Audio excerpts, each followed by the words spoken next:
Hello friends, स्वागत है आप सभी का अपने चैनल एजुकेशन एस के पॉइंट में। हम यूथ कंपटीशन टाइम से बुक हिस्ट्री को कवर कर रहे थे और हिस्ट्री में हम पहले प्राचीन इतिहास को कवर कर रहे थे। आज हम गुप्तों के उदय से पूर्व भारत की राजनीतिक दशा को देखेंगे। इस बुक में वन लाइनर क्वेश्चन दिया गया है और ये 1 लाख महत्वपूर्ण क्वेश्चन है जो एनसीईआरटी बेस्ड क्वेश्चन है, जो आपके किसी भी एग्जाम के लिए ही काफ़ी इंपॉर्टेंट होने वाला है। तो चलिए शुरू करते हैं गुप्तों के उदय से पूर्व भारत की राजनीतिक दशा को। गुप्तों के उदय से पूर्व भारत की राजनीतिक दशा। कुषाणों के पतन के बाद से लेकर गुप्तों के उदय के पूर्व तक का काल राजनीतिक दृष्टि से कैसा रहा है, तो विकेंद्रीकरण तथा विभाजन का काल रहा है। अब देखते हैं नागवंश। कुषाणों के पतन के पश्चात मध्य भारत तथा उत्तर प्रदेश के भूभागों पर किस शक्तिशाली राजवंश का उदय हुआ था, तो नागवंश का उदय हुआ था। गंगा घाटी में कुषाण सत्ता के विनाश का श्रेय किस राजवंश को दिया जाता है, तो नागवंश को दिया जाता है।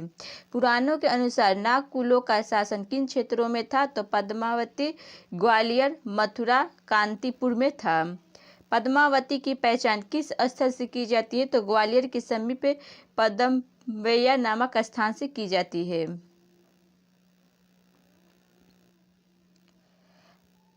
पद्मावती के नाग लोग किस एक अन्य नाम से भी जाने जाते हैं, तो भारशिव के नाम से जाने जाते हैं। समुद्रगुप्त के समय पद्मावती के भारशिव नागवंश का शासक कौन था, तो नागसेन था। अब देखते हैं बड़वा का मौखरी वंश को। तो बड़वा के मौखरी शासक किस क्षेत्र में शासन कर रहे थे, तो प्राचीन कोटा रियासत में कर रहे थे। 239 ईस्वी में बड़वा मौखरी वंश का शासक कौन था, तो महासेनापति बल था।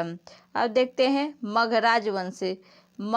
मगहों का राज्य किस क्षेत्र में अवस्थित था, तो बघेल खंड रीवा मंडल में था। मगराज वंश का प्रथम ज्ञात राजा कौन था, तो वशिष्ठ पुत्र भीमसेन था। अब महत्वपूर्ण तथ्य देखते हैं, तो प्रयाग प्रस्तुति में उत्तर पूर्वी भारत के 5 अन्य राजतंत्रों के नामों का उल्लेख मिलता है। समतल यानी पूर्वी बंगाल, डवाक असम के नौगांव में स्थित डोवक, कामरूप असम का केंद्रीय भाग, नेपाल तथा कुर्तपुर कुमायूं स्थित वर्तमान कुर्तियार राज्य। अब देखते हैं पल्लव राजवंश को। वाकाटकों के समान प्रारंभ में पल्लव किसके सामंत थे, तो सातवाहनों के थे। पल्लव की राजधानी कहाँ पर अवस्थित थी, तो कांची में। समुद्रगुप्त के समय पल्लव वंश का शासक कौन था, तो विष्णुगुप्त था।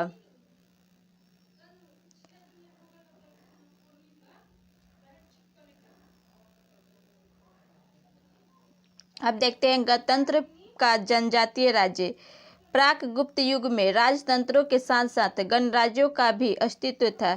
ये गणराज्य किन भागों में फैले हुए थे, तो मालवा, अर्जुनायन, योद्धे, सीवी, लिच्छवी, अभीर, मद्रक, संकानिक, प्राजून, काक और खर पारिक में थे। पापनी किस गणराज्य को आयुर्धजीवी संघ बतलाया है, तो मालवा को बतलाया है। गुप्तों के उदय के पूर्व मालवा का गणराज्य किस भाग पर अवस्थित था, तो मंदसौर प्राचीन 10 पूर्व पे था। अर्जुनायन गण जाति के लोग किस क्षेत्र पर शासन करते थे, तो आगरा जयपुर क्षेत्र पर करते थे। कुषाणों के पूर्व योद्धे किस क्षेत्र में निवास करते थे, तो उत्तरी राजपूताना तथा दक्षिणी पूर्वी पंजाब में करते थे। किस विद्वान योद्धे को आयुर्धजीवी संघ कहा गया है, तो पापनी ने कहा है। योद्धे के सिक्के किन क्षेत्रों में प्राप्त हुए हैं, तो सहारपुर, देहरादून, दिल्ली, रोहतक, लुधियाना तथा कंगार से हुए हैं। योद्धे गणराज्य के लोग किस देवता के उपासक थे, तो कार्तिकेय के थे। कुनिद गणराज्य किन क्षेत्रों में अवस्थित था? तो यमुना तथा सतलज के बीच भूभाग पर था। विष्णु पुराणों में कुनिदों को किस क्षेत्र का निवासी बतलाया गया है? तो पर्वत घाटी का निवासी बतलाया गया है। सिकंदर के आक्रमण के समय सीवी लोग किन क्षेत्रों में निवास करते थे? तो झेलम तथा चिनाब के संगम में करते थे। झेलम तथा चिनाब के संगम के निचले भाग में स्थानांतरित होकर सीवी लोग ने अपना राज्य कहाँ स्थापित किया था? तो चित्तौड़ के समीप माध्यमिका में किया था। मद्रक गणराज्य किस क्षेत्र में अवस्थित थे? तो रावी तथा चिनाब नदियों के बीच में थे। मद्रकों की राजधानी कहाँ अवस्थित थी? तो सियालकोट था। सनकानिक लोग किस क्षेत्रों पर शासन करते थे? तो भीलसा के आसपास करते थे। सनकालीन किसके सामंत थे? तो गुप्तों के थे। काक गणराज्य के शासक किस क्षेत्र में शासन करते थे? तो काकपुर में करते थे। खरपरिक जनजाति के लोग कहाँ पर शासन करते थे? तो दमोह मध्य प्रदेश में करते थे। अब महत्वपूर्ण तथ्य को देखते हैं। गुप्तों के उदय से पूर्व औदुंबर, उत्तमभद्र, वृषण आदि छोटे छोटे गणराज्य विद्यमान थे। औदुंबर अथवा उदुंबर गणराज्य कांगड़, गुरदासपुर तथा होशियारपुर पंजाब में स्थित था। औदुंबरों के सिक्कों पर राजा और जन दोनों अंकित होते थे।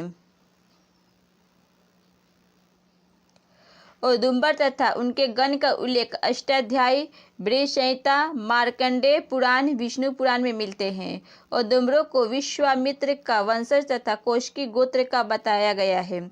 अब देखते हैं वाकाटक राजवंश को देखते हैं। 3री शताब्दी ईस्वी में 6ठी शताब्दी ईस्वी तक दक्षिणा पंथ में शासन करने वाले राजवंशों में सर्वाधिक सम्मानित तथा सुसंस्कृत राजवंश कौन था? तो वाकाटक राजवंश था। वाकाटक राजवंश किस राजवंश के समकालीन थे? तो गुप्त राजवंश के समकालीन थे। वाकाटकों का मूल निवास स्थान कहाँ पर स्थित था? तो बरार विदर्भ में था। अब देखते हैं वाकाटक इतिहास के साधन। तो प्रभावती गुप्ता का पुना ताम्रपात्र, परवसेन द्वितीय कालीन रिद्धपुर ताम्रपात्र, परवसेन द्वितीय के चमक प्रस्तुति, हरिसेन का अजंता गुहा अभिलेख, बिंद शक्ति द्वितीय का वाशिम लेख।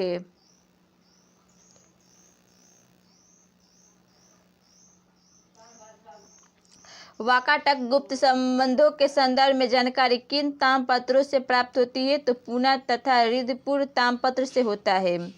वाकाटक वंश के शासकों की राजनीतिक उपलब्धियों का विवरण किस गुहा लेख से मिलता है? तो अजंता के गुहा लेख से मिलता है।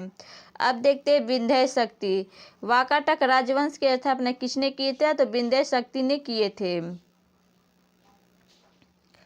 वाकाटक राजवंश की स्थापना किस वर्ष हुई थी? तो 255 ईस्वी में हुआ था। वाकाटक के पूर्वज किसके सामंत थे? तो सातवाहनों के थे। अजंता के लेख में विंध्य शक्ति के प्रशंसा किस बात पे की गई है? तो किस बात पे की गई है? तो उसके महान युद्धों को जीतकर अपनी शक्ति का विस्तार किया था। उसके क्रोध को देवता भी नहीं रोक सकते थे। वह इंद्र के समान प्रभाव वाला था और उसकी अपनी भुजाओं के बल में समस्त लोगों की विजय की थी। वाकाटक राज शासक विंध्य शक्ति ने कब तक शासन किया था? तो 275 ईस्वी तक किया था। अब देखते हैं प्रवशसेन प्रथम को देखते हैं। विंध्य शक्ति के पश्चात वाकाटक साम्राज्य का कौन शासक हुआ? तो प्रवसेन प्रथम हुआ। वाकाटक राजवंश का वह कौन सा शासक जिसने सम्राट की उपाधि धारण की थी? तो प्रवसेन प्रथम था। प्रवसेन प्रथम ने कब से कब तक शासन किया? तो 275 से 335 ईस्वी में किया था। पुराणों के अनुसार प्रवसेन प्रथम ने कुल कितने अश्वमेध यज्ञ किए थे? तो 4 किए थे। गुप्त शासक चंद्रगुप्त द्वितीय की पुत्री प्रभावती गुप्ता का विवाह वाकाटक वंश के किस शासक के साथ हुआ था? तो रुद्रसेन द्वितीय के साथ हुआ था। प्रभावती गुप्ता अपने पिता चंद्रगुप्त द्वितीय का धारण गोत्र धारण करती है। इसका उल्लेख किस ताम्रपत्र अभिलेख में किया है? तो पूना ताम्रपत्र अभिलेख में किया गया है।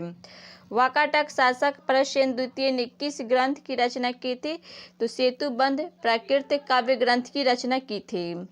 अजंता की 16वीं गुफा में प्राप्त लेख में वाकाटक वंश के किस शाखा का विवरण मिलता है? तो बासिम शाखा का विवरण मिलता है। वाकाटक बासिम शाखा का सर्वाधिक शक्तिशाली राजा कौन था? हुआ तो हरिसेन हुआ। वाकाटक वंश का अंतिम शासक कौन था? तो हरिसेन था। वाकाटक शासक हरिसेन की मृत्यु कब हुई थी? तो 550 ईस्वी में हुआ था। वाकाटक साम्राज्य के पतन के पश्चात उसके स्थान पर किस राजवंश ने अपना साम्राज्य स्थापित किया था? तो चालुक्य ने किया था। अब देखते हैं महत्वपूर्ण तथ्य को। वाकाटक शासक विद्या प्रेमी तथा काल और साहित्य के उदार संरक्षक थे।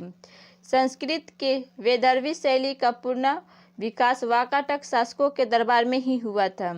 प्रसेन द्वितीय ने मराठी प्राकृतिक काव्य सेतुबंध की रचना की थी तथा सर्वसेन ने हरिविजय नामक प्राकृतिक काव्य ग्रंथ लिखा है। कालिदास ने वैदर्भी शैली में मेघदूतम ग्रंथ की रचना की है। वाकाटक नरेश ब्राह्मण धर्मावलंबी थे। वे शिव और विष्णु के अनन्य उपासक थे। वाकाटक शासकों ने अश्वमेध वाजपेय यज्ञों का अनुष्ठान भी किया है। वाकाटक शासक परमा महेश्वर तथा परम भागवत की उपाधियां धारण करते थे। वाकाटक के युग में कला कौशल की उन्नति हुई थी और वाकाटक के सामंत वैधार्गदेव ने नचना के मंदिर का निर्माण करवाया था। अजंता की 16वीं तथा 17वीं गुहा विहार और 19वें गुहा क्षेत्र का निर्माण इसी युग में हुआ था। इसमें उत्कृष्ट चित्रकारियाँ भी प्राप्त हुई है। अगर हमारा ये वीडियो अच्छा लगा तो वीडियो को लाइक करिएगा, चैनल को सब्सक्राइब करिएगा और दोस्तों में शेयर कीजिएगा। जय हिंद।